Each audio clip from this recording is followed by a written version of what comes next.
Okay, Assalamualaikum warahmatullahi wabarakatuh and very good morning.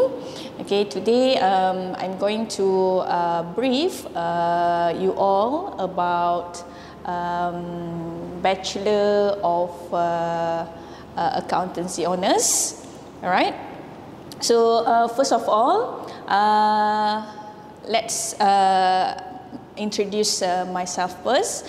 I'm Dr. Rohin, the head program of Bachelor of Accountancy. So this is my contact and room, so you can find me in this number and room, right? So this is our contents for briefing. We're going to look at the introduction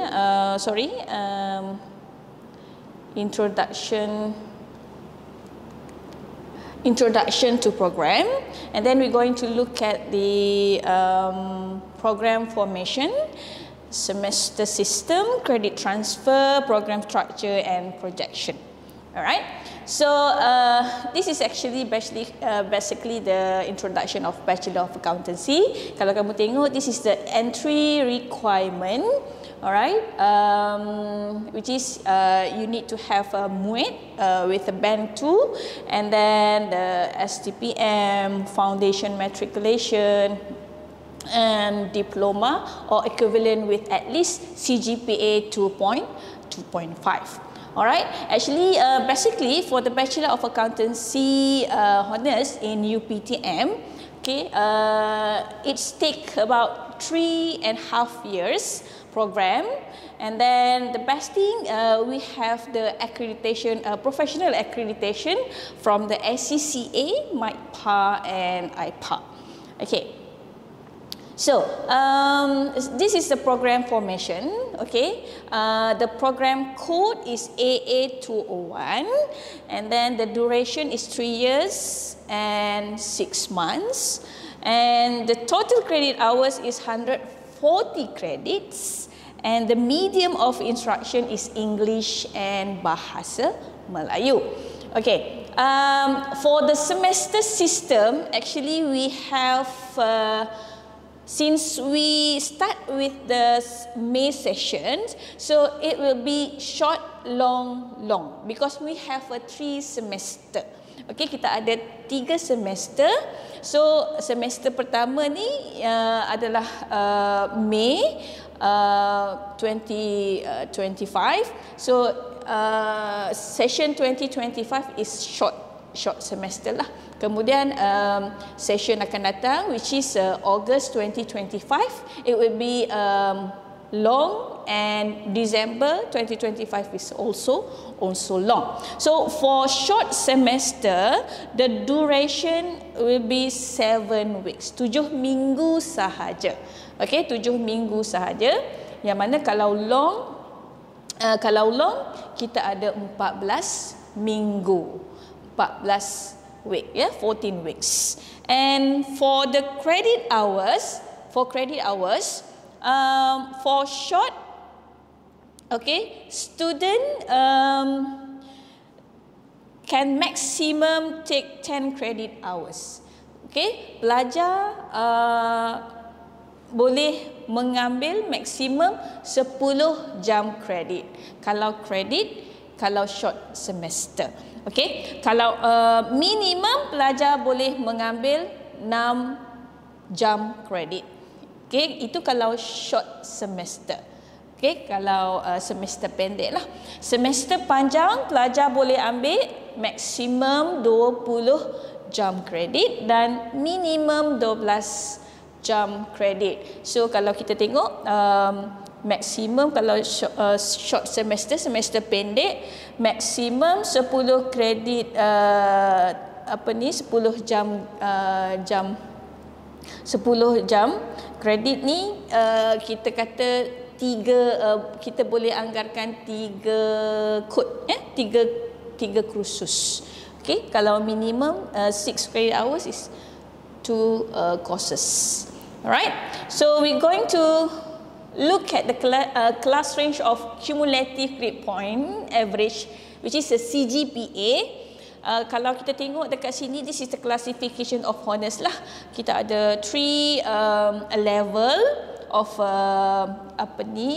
grade point CGPA. So first class will be 3.6724. Okay, that one is first class level lah. Alright, and then for the second class, we have the upper division and lower division, which is the upper division is 3 to 3.66.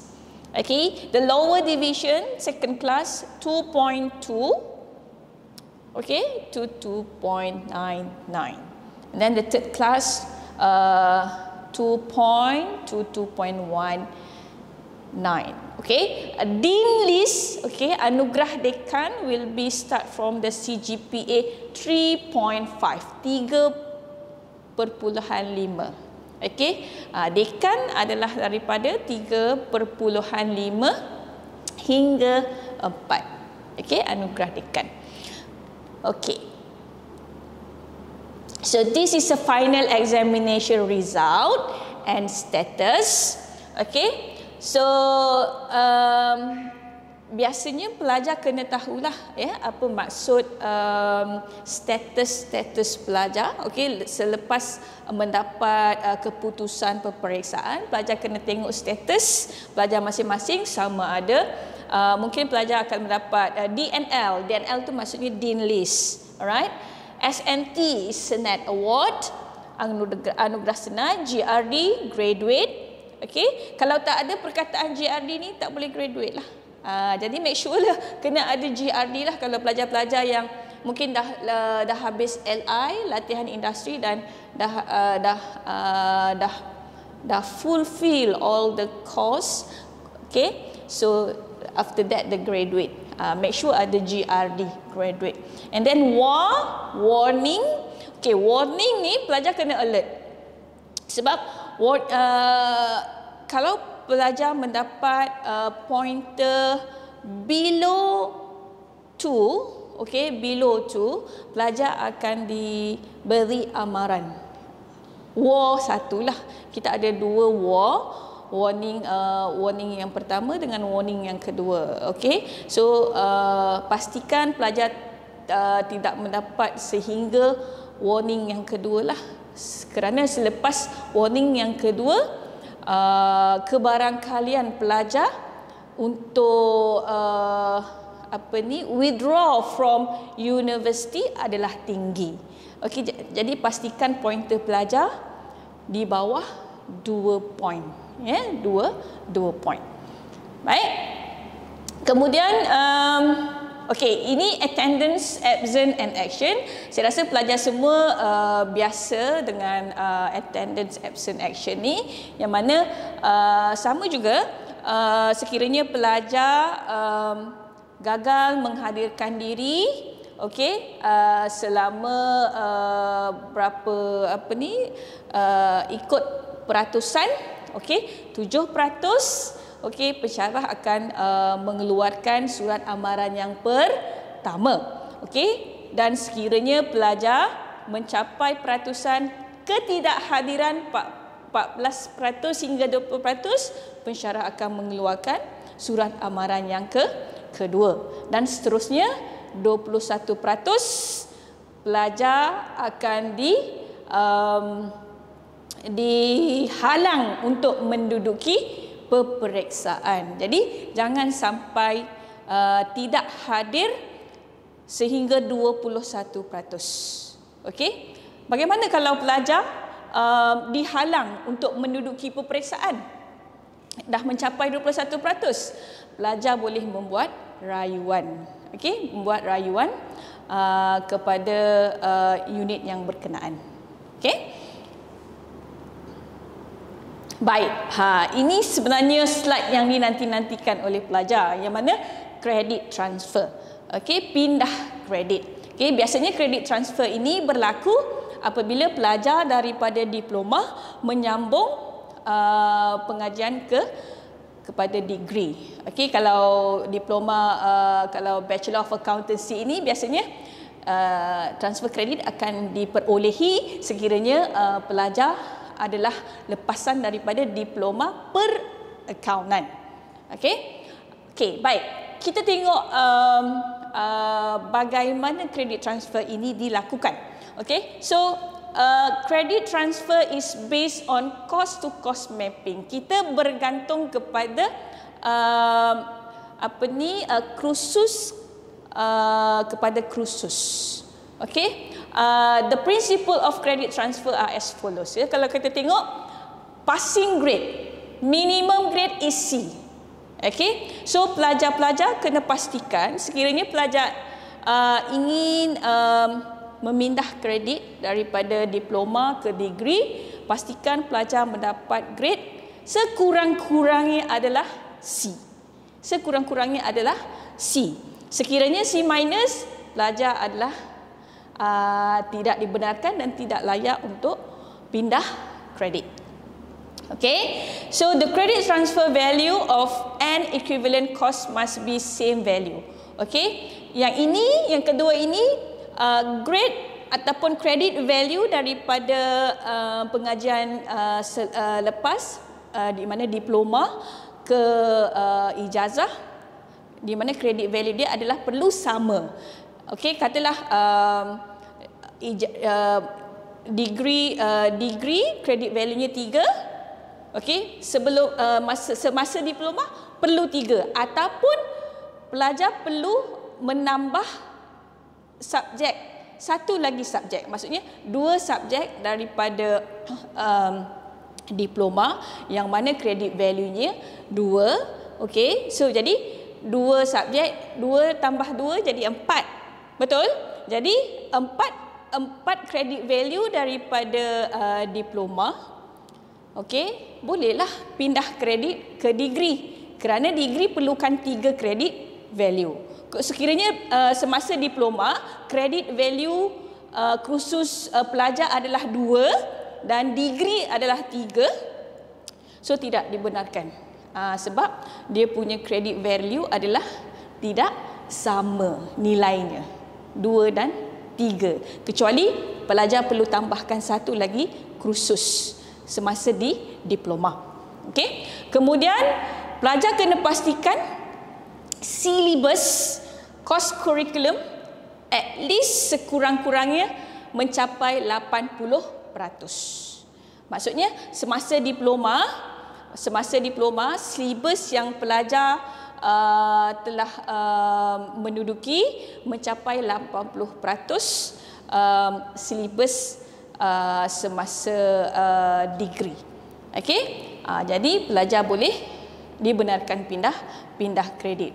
Bagaimana kalau syllabus tu tidak mencapai 80% atau mungkin 79% ataupun 78%? Pelajar tidak dibenarkan pindah kredit walaupun 1%, 79% kan dekat kan 80%, tapi pelajar tidak dibenarkan sehinggalah ia mencapai 80%. Okay, so credit transfer is applicable if the date of the result of the subject concerned was obtained within the last 5 years. So maksudnya daripada tarikh pelajar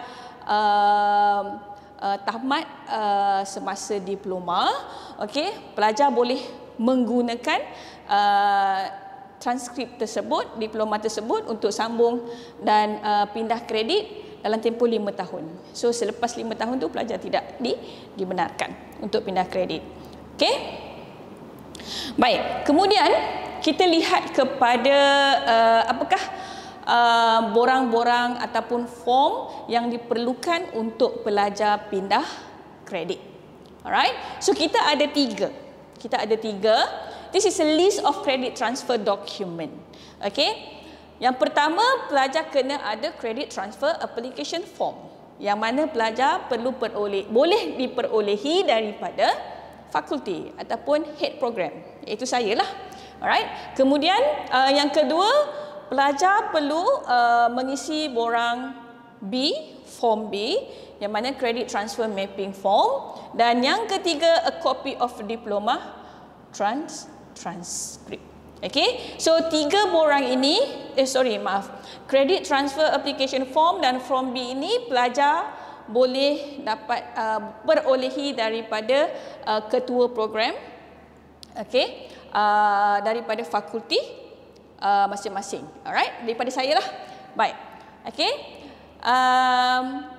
clear ya, yang ni jelas. Okey, baik. Baik, so pelajar kena alert. Pelajar kena alert yang ini.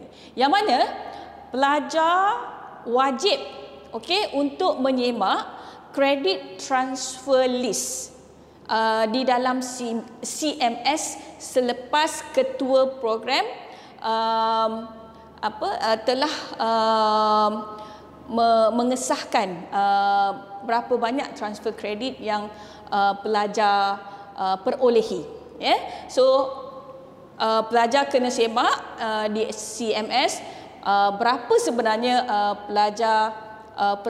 pelajar mendapat kredit transfer. Okey, kerana setiap pelajar memperolehi transfer kredit yang berbeza mengikut institusi yang berbeza. Okey, dan mungkin ada pelajar yang tidak layak untuk transfer kredit disebabkan oleh grade khususnya C- ke bawah. Okey, jadi mohon pelajar alert dan semak CMS selepas tarikh tamat transfer kredit. Okey, kemudian credit transfer list are important to ensure you reach the requirement of graduate hours. Dan pelajar harus ingat, okey, untuk tamat graduasi, pelajar kena memenuhi 140 jam kredit. Okey, termasuk latihan industri. Okey, 140 jam termasuk transfer kredit, termasuk credit earn dan internship. So make sure pelajar sebelum bergraduasi pelajar telah mencapai kredit yang diperlukan, iaitu 140 jam kredit. Kalau macam mana kalau tak cukup 140 jam kredit ni? Pelajar tak bolehlah bergraduasi. Pelajar tetap kena cukupkan 140 jam kredit. Pelajar kena semak kursus-kursus yang pelajar telah ambil dan yang belum ambil. Sekiranya ada subjek-subjek ataupun kursus yang tercicir, pelajar kena maklumkan kepada ketua program untuk kita benarkan pelajar mengambil kursus tersebut. Okey, kadang-kadang pelajar ni pelajar mengingat pelajar mendapat kredit transfer, tapi sebenarnya dia tak dapat kredit transfer. Jadi pelajar tidak mengambil subjek tersebut kerana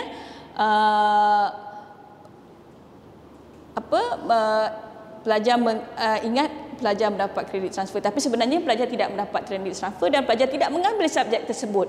Jadi pada akhirnya, pada hujungnya pelajar tertinggal mungkin 3-4 jam kredit. Kerana apa? Kerana pelajar tidak mengambil subjek tersebut. Jadi pelajar kena ambil subjek tersebut terlebih dahulu sebelum pelajar bergraduate. Okey, kemudian pelajar juga digalakkan untuk berkomunikasi dengan mentor, pensyarah dan juga ketua program jika merujuk kepada academic matters lah, ya. Mungkin pelajar ada masalah pembelajaran ataupun masalah courses ataupun pelajar perlukan khidmat nasihat.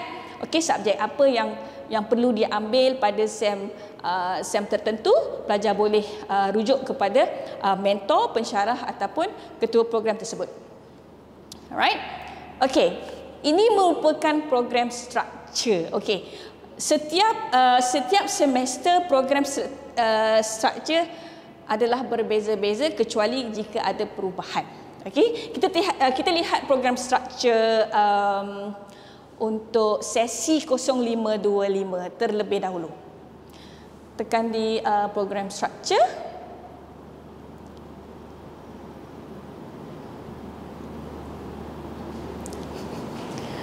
slide. Di slide point, okey, sebenarnya program structure ni ketua program telah menetapkan setiap session program structure dia adalah berbeza-beza, sebab kita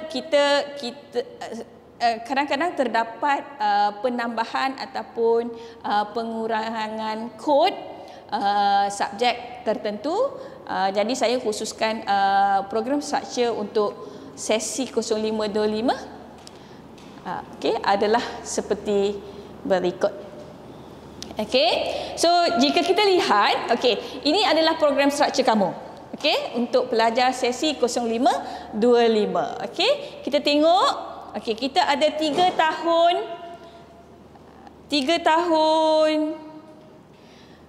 tahun setengah untuk pelajar-pelajar yang tidak mendapat pindah kredit ataupun transfer kredit. Ini adalah program structure daripada semester 1 tahun pertama sehingga tahun keempat. Tahun keempat, sebab kita 3 tahun setengah kan. Kita tengok sampai bawah. Sampai bawah. So this is ini kamu punya program structure. This is your program structure. Including elective. Bawah sekali kita tengok ada elective. So pelajar boleh memilih 4 subjek elektif daripada senarai elektif di bawah. 4 sahaja ya. 4 sahaja. Jadi ini juga bergantung kepada sekiranya selepas tamat ijazah perakaunan, pelajar ingin menyambung MIPA ataupun ACCA, pelajar perlu mengambil elektif tertentu. Subjek elektif tertentu. Alright? Untuk pelajar yang mendapat pindah kredit, mungkin kursus semester 1, semester 2, semester 3 pelajar tidak perlu mengambil. Jadi pelajar akan terus naik lompat semester ke semester 3 ataupun 4 ataupun 5. Baik. Program structure ini biasanya head program, ketua program akan edarkan kepada pelajar-pelajar, pelajar-pelajar baru. Baik. Kita kembali kepada slide tadi.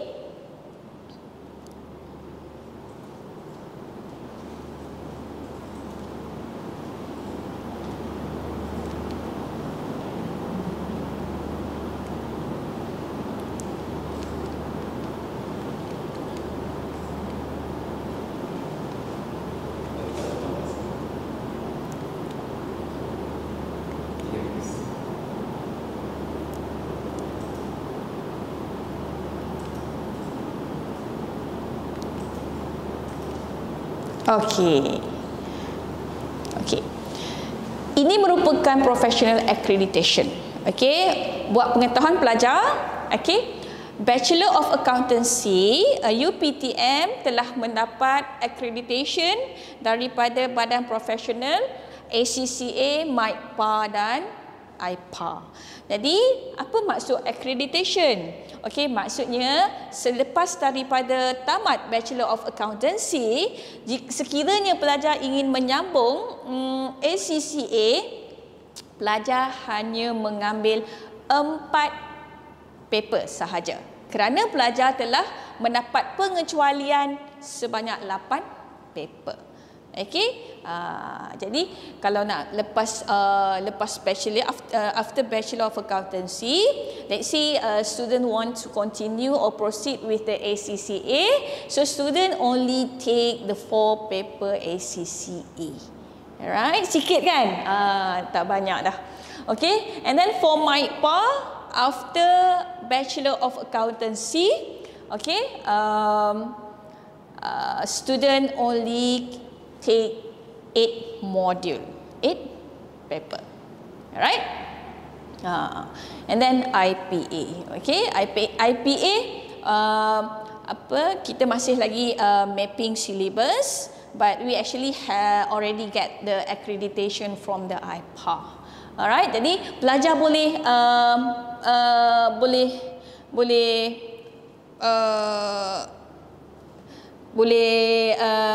boleh merancang apa pelajar ingin your pathway of the degree of accountancy. Mungkin pelajar ada the intention to proceed with the professional ACCA or MIPA. Alright, that's all for the briefing. Okay, thank you. So, Assalamualaikum warahmatullahi taala wabarakatuh.